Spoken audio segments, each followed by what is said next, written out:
So welcome back to video number 2, which is platform comparisons. And the reason why this is so important is because the problem and the reason why most people fail at specific social platforms is they enter that platform thinking that they can use what they do on Facebook on Instagram, or what they do on YouTube on Instagram. But the reality is that you are entering a totally different culture. So imagine entering a totally different culture and trying to do something that works in a different culture. That's not going to work, right? So you need to know the differences, and you need to make sure that you're in the right mindset before you actually move in. So did you know that there's a big difference between Facebook, YouTube, and Instagram? Well, let's talk about that. So knowing how they behave, how users behave, how they expect you to behave, and their expectations of you are important. All right. So that increases your sales, your success rate on all that.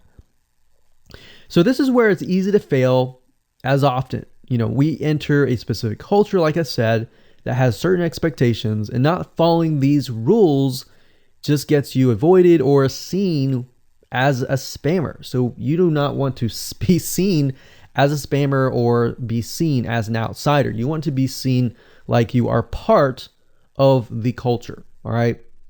So that's what I'm trying to get at here. So let's talk about the differences. YouTube, people go here to learn how to do something. So you got a lot of DIYers, or people who like to do things themselves. Like, say, for example, you break something on your wall, you need to learn how to patch it up. You go on YouTube, you learn how to do things. Plus, people go there to kind of de-stress. They like to watch entertaining videos. They like to watch, people singing or people dancing, or learn how to do something, basically. So that's what YouTube is. You can't really take that same concept and bring it over to Instagram because it's totally different, right? Facebook is a great place for people to see what's happening, to discover what is happening in the world, what their friends are doing, what people that have similar interests are doing. They can join groups and all of that. So it's all about discovery. All right. So many different ways of discovery. Now, Instagram, on the other hand, is where people come here to get inspiration, to get ideas. So they might have discovered something on Facebook, but they want to get more ideas about it from Instagram. So if you'll notice, Instagram is a platform with a lot of beautiful, aesthetically pleasing images. So that's another thing. You want to make sure that you have really aesthetically pleasing images. So if you're not a person that create really good images, you're going to need to have a program to do that. And we'll talk more about that later on. You can use these programs to create beautiful looking quotes, beautiful looking images, and all that. But that's something to keep in mind. But people come here to get ideas. They tend to follow brands. They want to know more about the brand, right? They want to follow their favorite celebrities. They want to follow the lifestyles. They want to see what's happening.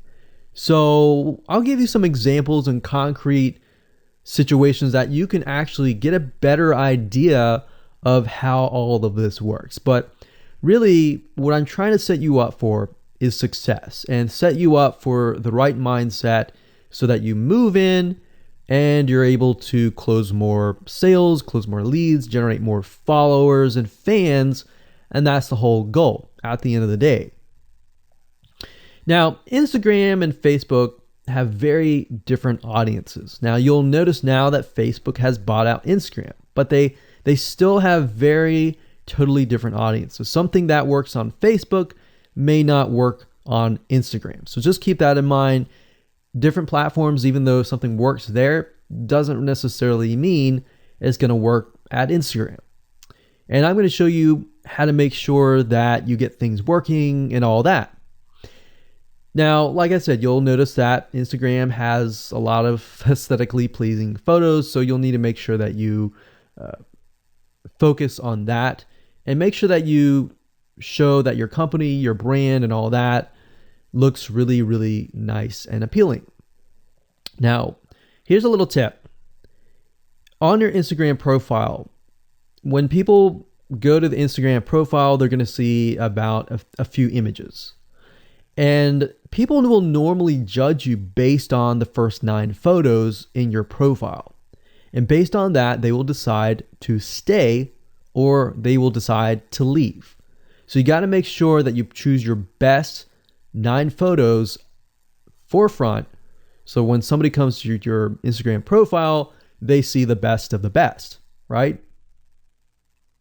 All right, so now that we've talked about that, and now you have a better idea of how Instagram works, let's jump on in and go to video number 3 and talk about how to start out on the right foot.